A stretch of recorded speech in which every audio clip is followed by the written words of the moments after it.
Wapendwa masista, mpendwa frateli, wapendwa baba zangu, mama zangu, kaka zangu, dada zangu, kalumna na kanyanyazi, omukama mulungi obude bwona.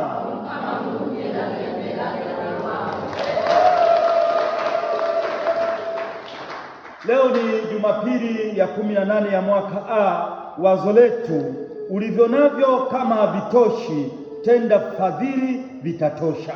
Ulivyo navyo kama havitoshi, tenda fadhili vitatosha. Mwambie jirani yako, ulivyo navyo kama havitoshi, tenda fadhili.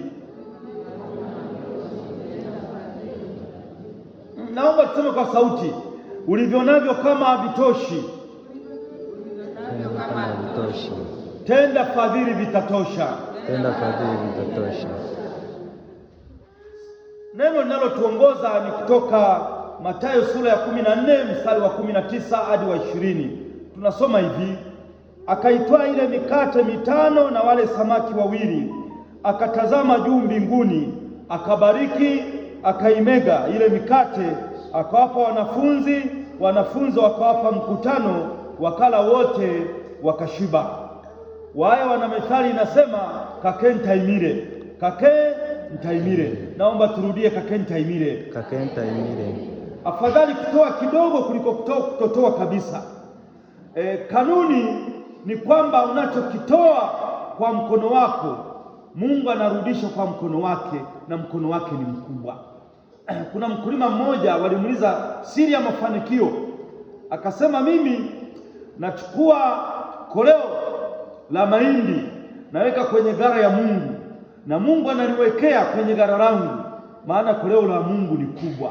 Mungu apimi kwa kijiko. Mwambie jirani yako, Mungu apimi kwa kijiko. Mungu apimi kwa kijiko.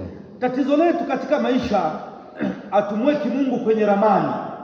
Unakuta mtu anapanga kufunga ndoa, atachapisha hata kadi, lakini hajaenda kanisani kuandikisha ndoa, hajapokea mafundisho, hajapanga chochote na mapadri, lakini ameshaweka tarehe, vikao vinaendelea, mambo ya kanisani yanakuja mwishoni.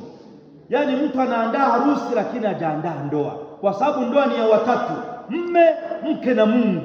Sasa huko kwenye mambo ya sherehe, mambo ya DJ, mambo ya MC, lakini mafundisho hamna, kuandikisha ndoa hamna, kumhusisha Mungu hamna. Hiyo ndiyo tatizo letu kubwa. Na hawa mitume Yesu alipowaambia Bwana, wapeni watu chakula, wakasema tuna mikate mitano na samaki wawili. Hawajamweka Yesu kwenye mipango, hawajamweka. Ndio lilikuwa tatizo lao kubwa. Kwa hiyo kuna mambo matatu nataka niyaongee.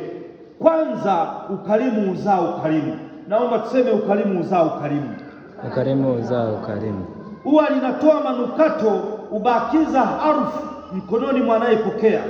Mkono unaotoa hauwi maskini, na uwezi ukafirisika kwa kutoa. Anayetoa kwa maskini anamkopesha Mungu. Kila unapofanya ukarimu unamkopesha Mungu, na Mungu hali madeni unamkopesha Mungu, Mungu analipa. Kwa hiyo ukarimu unazaa ukarimu. Kuna msichana mmoja aliitwa Jacinta, alikuwa na ndugu zake wawili, Benjamin na Francisco. Alipewa chungwa, ndugu zake wakamuomba, alikuwa na chungwa moja, akaamua kulikata katikati. Kipande kimoja akampatia Francisco nusu, na kipande kingine akampatia Benjamin, akabaki hana chochote. Sasa Benjamin akamwonea huruma, ile nusu akakata katikati ikawa ni robo, akampatia Jacinta robo. Na yule Francisco akamwonea huruma, ile nusu yake akakata katikati ikawa robo, akampatia Jacinta. Jacinta akawa na robo ya huyu na robo ya yule, akafikisha nusu, wengine wamekula robo. Ndio ukarimu. Ukarimu unalipa. Ukarimu ni mtaji. Mwambie jirani yako, ukarimu unalipa. Ukarimu unalipa. Shida yetu, tunaona mambo hayatoshi. Unaona wanakuja wageni, unaona chakula hakitoshi, mboga haitoshi, hata karo haitoshi. Unaona kila kitu hakitoshi, hata matumaini yako hayatoshi. Yaani tunaona hakitoshi. Na mitume walikuwa wanaona mambo hayatoshi, wanaona hapa ni nyika tupu, lakini Yesu aliona rasilimali, wenyewe wanasema hapa ni nyika tupu. Huenda watu wako Minziro hapa, wengine wanaona ni nyika tupu. Tulikuwa na bonde letu hapa, sehemu za majimaji, wazawa kwa muda mrefu waliona ni nyika tupu, wakaja Wasukuma tunaona nyika tupu, wenyewe wanaotesha mpunga tunaona nyika tupu, wanaotesha viazi vitamu mwambie jirani yako, badili mtazamo badili mtazamo. Tunajifunza ukarimu kutoka kwa Mwenyezi Mungu. Ndio tumesikia katika Isaya sura 55 mstari wa kwanza, njoni kila aliye na kiu, njoni majini, na yeye asiye na fedha, njoni mnunue mle, na njoni mnunue divai na maziwa bila fedha na bila thamani. Kwa sababu gani? Mungu wetu ni mkarimu. Ndio maana kwa Kiaya tunamuita Rugaba. Naomba tumwambie, tuseme Rugaba. Yeye na Agaba, yeye anatoa, lakini anatoa lazima umkaribie, umkama ntome eteramu gobile. Mungu ni ngumi, mfalme ni ngumi, inampiga aliye karibu, lakini ni kofi la Mungu aliumizi. Kofi la Mungu ni baraka, kofi la Mungu ni neema, kofi la Mungu ni eli.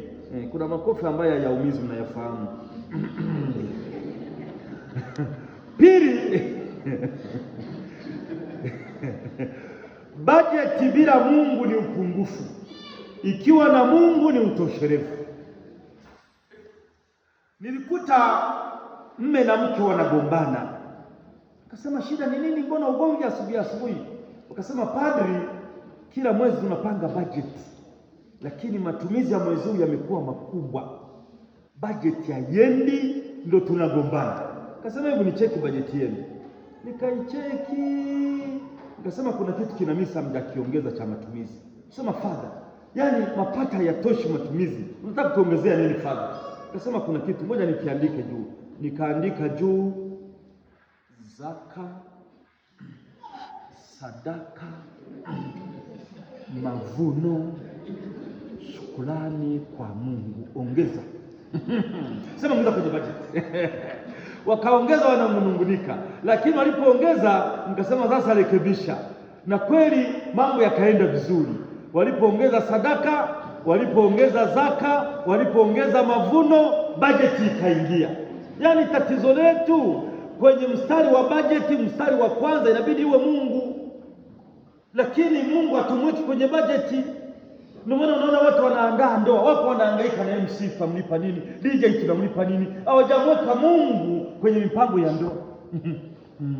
Maana siku za mwisho imbakia muda kidogo, tumekuja kuandikisha ndoa. Wewe ni miezi mitatu mafundisho, wewe umekuja mwezi mmoja tu, unawahi matangazo, lakini huko vikao vinafanya nini? Vinaendelea bila Mungu. Mipango inaendelea bila Mungu, bila mafundisho. Hapo mambo yaende, tumweke Mungu kwenye mipango yetu. Ndio maana hawa mitume walihesabu vibaya, wakasema samaki 2 kujumulisha na mikate 5 kugawa kwa wanaume 5,000 wanaojua kula chakula, haiwezekani. Sasa Yesu akarekebisha mahesabu, samaki 2 kujumulisha na mikate 5 kujumulisha na Yesu inatosha, na kubaki vikapu 12. Ndivyo alivyoenda. Shida na yeye akasema leteni, akasema wapeni nyinyi chakula. Wakasema hatuna chochote, akasema leteni mlicho nacho. Mungu anasema leta ulicho nacho, leta vipaji vyako, leta tabasamu lako, ili Mungu aizidishe. Unachokileta Mungu anakiongeza, anakifanyia miujiza.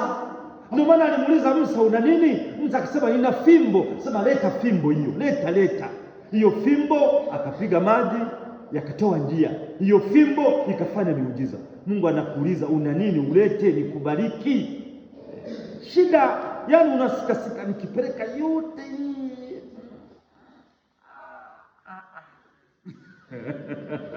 Ndio shida yetu. Yaani hatuamini kwamba Mungu anaweza akatenda. 3, kutoa kunazidisha baraka. Tunasoma Matendo ya Mitume sura ya 20 mstari wa 35. Kutoa kuna heri zaidi katika kutoa kuliko kupokea. Kuna mambo mwingine akisema, Father, mimi hayo mambo yako ya kutoa kwa leta heri kuliko kupokea, mimi hayo siyajui. Mimi napenda kupokea. Napenda kupokea. Na mimi nikamwambia, sasa wewe niambie, unapenda kuwa ombaomba ama mfadhili? Niambie. Katika maisha unapenda kuwa ombaomba ama mfadhili? Naomba muulize jirani yako, unapenda kuwa ombaomba ama mfadhili? Napenda kuwa ombaomba ama mfadhili. Tingishe unamuuliza, unapenda kuwa ombaomba ama mfadhili? Yaani uchague unachopenda katika maisha. Yaani uende uwe ombaomba ama uwe mfadhili. Wanaopenda kuwa wafadhili naomba wainue mikono. Wanaopenda kuwa wafadhili. Ninazungumza na wafadhili hapa kanisani, ninazungumza na benefactors, ninazungumza, naomba tumpigie Mungu makofi makubwa. Leo naongea na wafadhili wanaolifadhili kanisa, wanaowafadhili wa seminari kule Rutabo, wanaowafadhili mafrateri. Leo naombea wafadhili. Mwambie jirani yako wewe ni mfadhili. Kama ni mwanamke mwambie wewe ni benefactress. Kama ni mwanaume mwambie wewe ni benefactor. Nazungumza na wafadhili. Leo nazungumza na wafadhili. Hakuna anayependa kuwa ombaomba. Hakuna anayependa kusema nisaidie mimi maskini. Tunapenda sisi sote tuwe wafadhili. Kuna wakati mwingine anayesoma anapenda mtu akumlipia karo. Mgonjwa anapenda mtu akumnunulia dawa. Lakini Mungu anakusaidia ile wewe uwe msaada. Mungu anakubariki iwe na wewe uwe baraka. Kuna bahari ya chumvi inaitwa Dead Sea. Niliwahi kutembea huko. Yaani ukiingia kwenye hiyo bahari ukapiga mbizi huwezi ukazama. Niliingia. Lakini maji ni ya chumvi. Yaani unatoka inabidi utafute maji mengine fresh ili unawe kisha ingia kule. Inaitwa Dead Sea. Niliingia kule nilienda Kuiji, nchi takatifu. Lakini kuna bahari ya Galilaya, ingawa ni ziwa, inaitwa bahari ya Galilaya. Bahari ya Galilaya na bahari ya chumvi vyote vinapokea maji kutoka mto Yordani. Lakini maji yakiingia ziwa Galilaya yanatoka, yanaenda, yako fresh, kuna samaki, kuna nini. Hata nilitembea mle, walinitembeza. Kuingia kwenye chombo kutembeza ni pesa nyingi sana. Ni pesa nyingi, ili wakuzungushe ni pesa nyingi sana. Nafikiri ndio maana Yesu aliamua kutembea kwa miguu juu ya ziwa.